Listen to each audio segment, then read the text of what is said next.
I think what we do here is we make high quality, affordable housing. If somebody has the gumption, they can put together our yurt kits and roundhouses with minimal building experience. As it's expanded, my dream has always been to live off grid. And so everything that we build here are things that I'm interested in making for myself. So I've been really fortunate about that. I'm gonna go to Alaska. I'm gonna build something off grid. And so since I was a really young kid, I always wanted to be like Renaissance man, know how to do like a little bit of this, a little bit of that. And so, yeah, just kind of kept rolling with it. I went to college briefly at the University of Maine studying business, and it just really wasn't a good fit for me. Like as a kid, growing up, school was never my thing. And what was really cool about being at the University of Maine is they had this building called the IMRC building, this beautiful wood shop that was state-of-the-art equipment, like unlike anything I had ever worked with before. And nobody in the entire college, it was a big state school, wanted to do anything with woodworking. So I had access to like all this equipment I had never used before. And so while in college, I built about 5 yurts. And then at the end of that summer, bought a van, grabbed a bunch of job site tools and came out to California and found somebody on Craigslist, had a yurt I just put on their land, and moved out here and got involved with a maker space. And they had some CNC lasers and stuff like that. And that's actually where I first learned about CNC routers and lasers. Built the first yurts out in California out of that space. From there, got my first shop up in this industrial area and split it with a cabinet maker who I had met, who was a really talented furniture and cabinet maker. And I was great sharing a shop with him because that's where I learned how to do the higher end woodworking.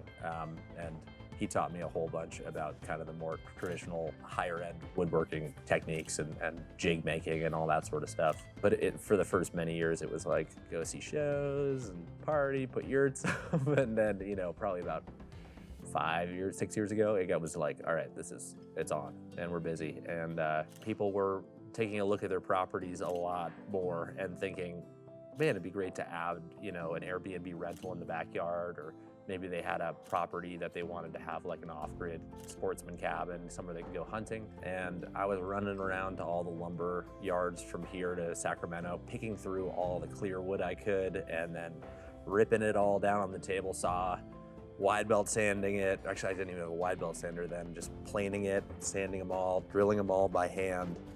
Our compression rings, which are the central hubs of the yurts, I was laminating one layer of ash wood a day to make this bent lamination ring. And I knew I wanted to start producing with CNC manufacturing, and there was a friend of mine who I met through some mutual cabinet makers and furniture makers, and he had a ShopSabre, and he started cutting all these pieces for me. And so we designed a new compression ring that we were able to make in 15 minutes. And we also designed the first in the yurt space, which is cutting lattice out of bamboo plywood. So it's incredibly strong. It'll bend, but it won't break. It's beautiful. And so instead of running around all over the area trying to find clear wood to rip into lattice strips, CNC would just cut out, all of our lattice pieces. And I think what came about with that was I was always kind of intuitively building things, and this was the first time we started using 3D software to design everything. So a new product, we designed it all fully in 3D space first, and then we were like, okay. And then with that, we were able to really start working on some new innovative products, stuff that you could just never make by hand. You could, but I mean, you'd be talking about a $200,000 yurt, but with the CNC router, you can just blast out all those shapes, pre-drilled holes, every wall section you can screw together. Yeah, and also there's an amount of handwork that happens in a wood shop like this. But what we started doing is CNCing all of our patterns. So even if we're hand routing, a component, we've cut on the CNC the jigs, or even when we're manufacturing our door frames, we have this table that we CNC'd out where there's recesses in the table, so all of the door components fit perfectly square into this designated fixture. That way when we're gluing up the frame, everything is perfectly square.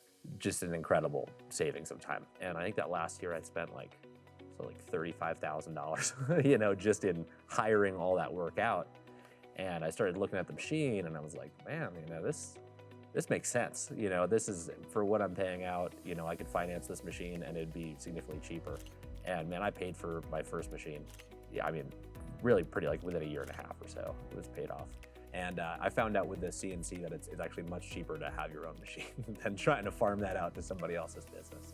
I would say our best selling is like a large lattice wall yurt traditionally, but I wanted to build something that was just like right here on that continuum between a house and a yurt. And what it was I've been dreaming for a while with our in-house CAD guy about building a curved stud wall yurt. So we produced a new design where every framing member, header, threshold, structural header components were all cut on the CNC. A 32-foot solid wall yurt is about 32 hours of CNC time to produce all of the components that go into that. With our lattice wall yurts, we build about 2 a week, and we needed to get to a place where we could produce 1 solid wall yurt and 1 lattice wall yurt a week. And the math wasn't mathing for how many hours, it would take to cut all those components. And so we decided to add an additional machine. That way we could, meet those deadlines with our production goals. As we figured out what we can do with the CNC, we've leaned pretty much most of our production into that. A lot of our team here has been trained without necessarily a woodworking background, but were great folks that, had that wanted to learn.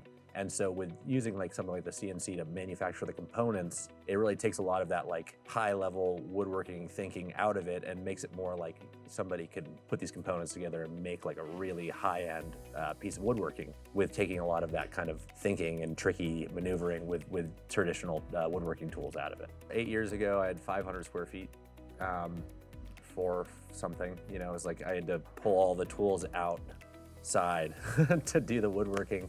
And then now I believe we're in like 12,000 square feet between all the spaces.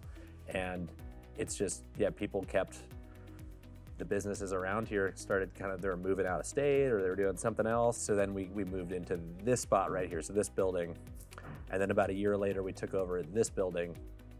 And we've had a fabric studio that's kind of a few buildings over for the last 4 years or so.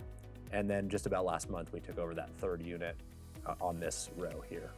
And it's a really exciting moment now where I think we just make the coolest stuff here. Like, I think it's the American dream. Like, I came out here in a van and just worked every day for like 8 years, and I got all these machines in this shop now. And I think America's great at innovating and like dreaming and building something that works better and is like well designed.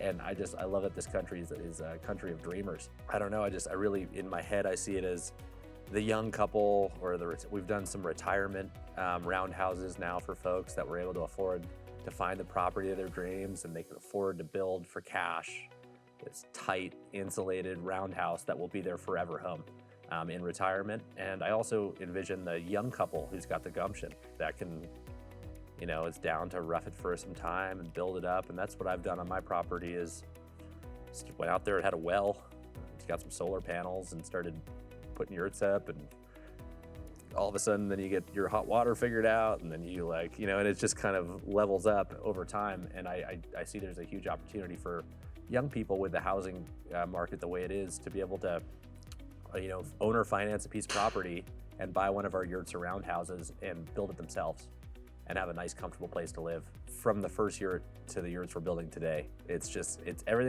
stuff I'm interested in. I'll lay in bed at night and just think about, like, how do I make this more insulated? Like, how does it go and fit together better, easier to install? And what's super awesome, especially now, is I have this property where I'm like designing and building things, testing them out personally. And so it's been cool that I get to do and make the things that I'm actually personally interested in, and then I can offer those things to others. And it's been a wild ride the last 8 years, and I'm just so encouraged about the feedback we're getting and the quality of products that we're building, and honestly the innovation that we're bringing to this. I mean, yurts have been around for thousands of years. Genghis Khan lived in a yurt in the Central Asian steppe. But what we're doing now, and the precision and the new innovations that we're bringing to the table, we couldn't do without a ShopSabre.